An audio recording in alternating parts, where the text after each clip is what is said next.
안녕하세요. 김미경 심리상담소입니다. 한 주간도 몸과 마음 잘 챙기셨나요? 오늘은 날씨가 봄날처럼 따뜻해서요. 산에 운동 갔다 왔더니 기분이 한결 상쾌해지더라고요.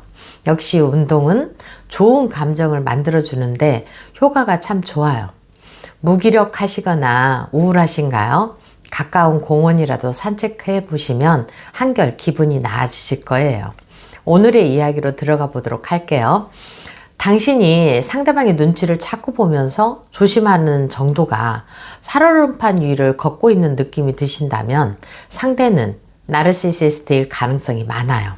나르시시스트와의 경험을 한번 떠올려 보면서 나르시시스트와 경험으로 생기는 후유증들을 한번 짚어보시겠어요? 첫 번째로는 상대방과 대화하거나 만나게 될 때 두통이나 복통이 일어나나요? 상대방이 자기 말만 하고요. 자기 말만 옳다고 하고요. 또 당신이 의견 제시를 하게 되면은 윽박 지르거나 소리 지르거나 또는 말을 할 수 없도록 만드는지요. 이와 같은 일이 반복하게 되면서 상대방을 만날 생각만 해도 두통이나 복통, 근육통으로 신체화가 일어나게 되죠. 두 번째입니다. 상대방을 위해서 만나야 할 친구를 만나지 않거나 친구들과 보내는 시간을 줄이시나요? 나르시시스트는 상대방의 모든 에너지를 자기만을 위해 있다고 여기죠. 상대방의 친구나 가까운 사람들과 함께 즐거운 시간을 보내도록 나르시시스트는 놔두지 않아요. 눈치를 준다거나 당신의 친구나 지인들을 험담하면서 나중에는 노골적으로 만나지 말라고 하죠. 당신은 그렇게 싫어하는데 만나지 않으면 되지 뭐, 이렇게 말할 수도 있어요. 이렇게 자신의 욕구를 좌절시키는지 한번 보세요. 세 번째로는 상대방과 떨어져 있기를 바라거나 떨어져 있을 시간이 필요한가요? 상대방이 없을 때가 마음이 편하다가도 상대방과 함께 있으면 소화도 잘 안 되고 목에 무언가 걸린 듯한 그런 불편감이 느껴지시면 어쩌면 상대방이 불편하고 눈앞에 나타나지 않기를 바라는 마음이 클 수 있어요. 네 번째로는 상대방과 함께 시간을 보내고 나면 지치고 피곤하고 정신이 혼란스러운가요? 상대방은 당신으로 하여금 감정 쓰레기통쯤으로 여겼을 거예요. 부정적인 감정들을 쏟아냈을 거고요. 온갖 다른 사람들의 험담이나 욕설 아니면 자신의 이상을 세우기 위해서 자존감은 바닥인데요. 자존심을 세우기 위해서 자기 내세우기를 했을 가능성이 많아요. 다섯 번째로는요. 당신이 스스로 내린 결정인데도 상대방에게 옳은 결정임을 알리기 위해서 계속 지나치게 이유와 근거를 들어가지고 설명하려고 하는지 보세요. 당신에게 무엇을 하든 흠을 잡고 잘 못한다는 메시지를 계속 보냈을 거예요. 당신이 무언가를 할 때마다 제대로 하지 못한다는 생각이 들거나 능력이 없다는 생각이 들도록 말이에요. 이 5가지가 상대방과의 경험에서 나오고 있다면 당신은 아주 작은 일인데도 눈치를 보고 있는 거예요. 항상 긴장하고 있으면서 살얼음판 위를 겪고 있을 거예요.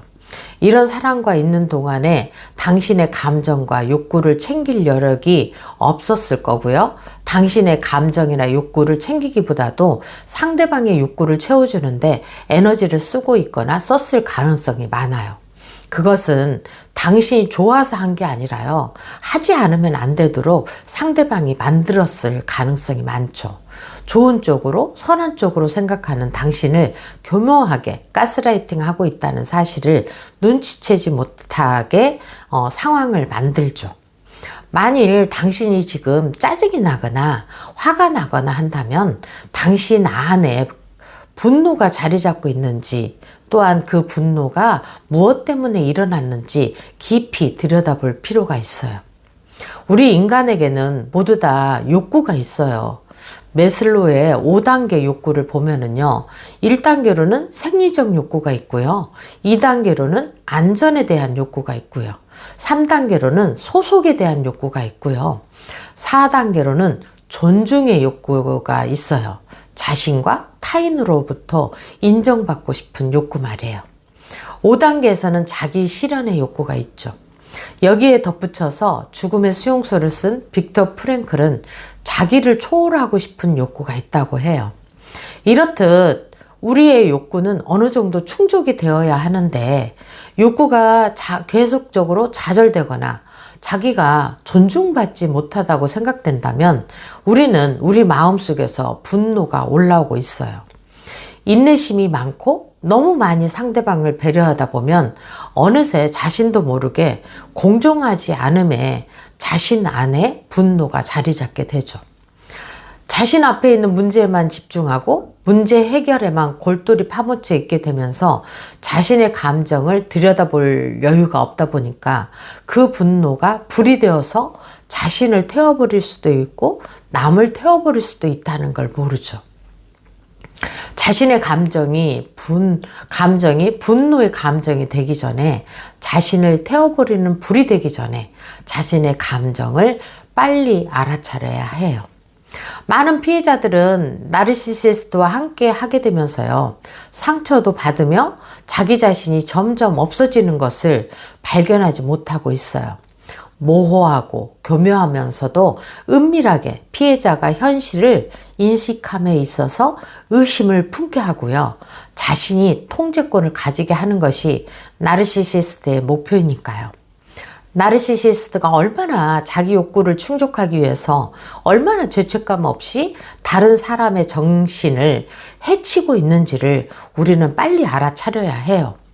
당신이 살얼음판을 위를 걷듯 긴장하면서 살고 있어도 몸과 마음이 또한 병들어서 피폐해지더라도 나르시시스트의 그런 병적 행위는 멈추지 않아요.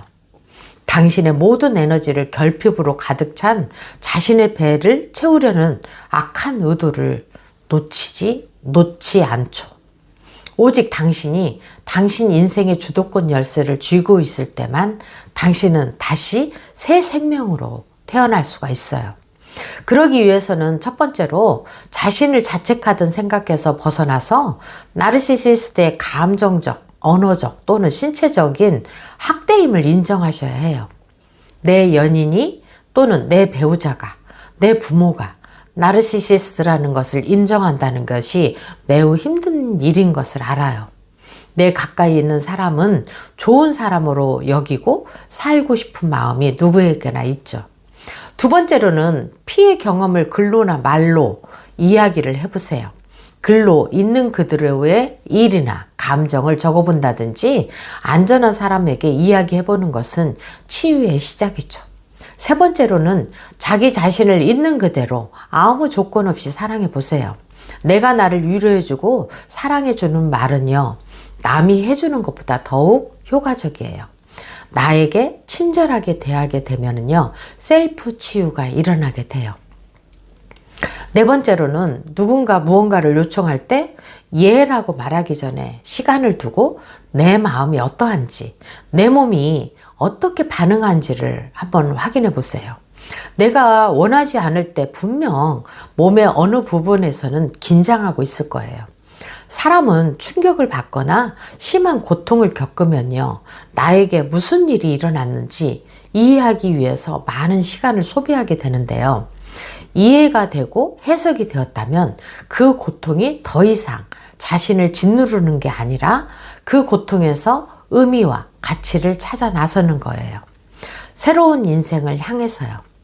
나르시시스트로 지나친 자기애가 강한 사람으로 인해서 고통받고 있다면요, 고통받고 있다는 사실을 먼저 인식하셔야 되죠.